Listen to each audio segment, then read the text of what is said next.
Bir çox valideynlərin mənimlə paylaşdığı ortaq bir narahatlıq var ki, bu da övladlarının istəyi olmayanda ağlaması, sözə qulaq asmaması və ümumiyyətlə sərhədləri qəbul etməkdə çətinlik çəkməsidir.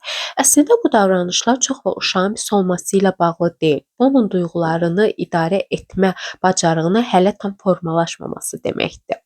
Uşaqlar özlərini ifadə etməkdə çətinlik çəkəndə ağlama, əsəbləşmə və ya sözə qulaq asmaqdan imtina etmək kimi reaksiyalar verirlər.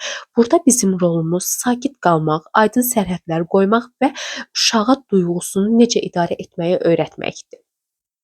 Ən effektivi nədir?